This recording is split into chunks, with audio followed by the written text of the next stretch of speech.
Does your monstera that seemingly has ideal conditions have droopy leaves? The watering is balanced, the lighting is good, and it's even putting out new growth. So what's the issue? The best thing to do when you can't figure out what's wrong with your plant is to rule things out by process of elimination. We can rule out the lighting being an issue since it's getting full days of indirect sunlight. An east or west facing window is perfect for these plants. The next thing to check is that the watering is balanced. The top layer of soil has been dry before watering each time, and there's no soggy soil in the bottom of the pot. There's also no draft from an open door or window, and there's no AC or heating vent nearby, so we can cross that off the list too. Since we've ruled out all these potential factors, we're going to check the roots. It's been a year since this plant was last repotted, so it's almost time for a repotting anyway.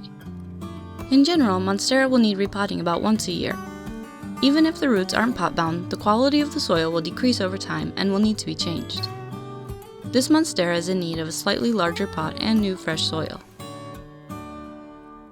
Be sure to trim off any dead roots before repotting, but be careful when handling the root system.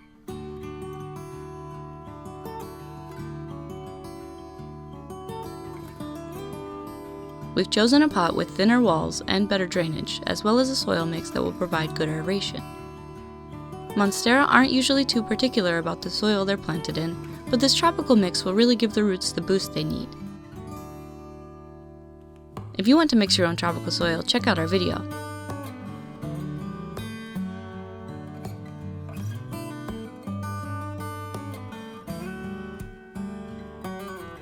Don't forget to add your moss pole or support back into the pot and secure any loose parts with clips or even tape.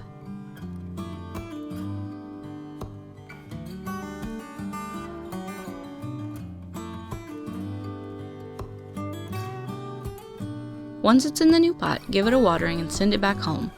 If you're using a cover pot, be sure there's some space around it and that it's not forming an airtight seal. This can really harm the roots of your plant. After a repotting, the plant can be a bit stressed, but it should bounce back in a week or two. Just make sure you provide it with sufficient light, good airflow, and balanced watering. Thank you for watching, and if you like this video, don't forget to like it and subscribe to our channel. From all of us at Planta, happy planting!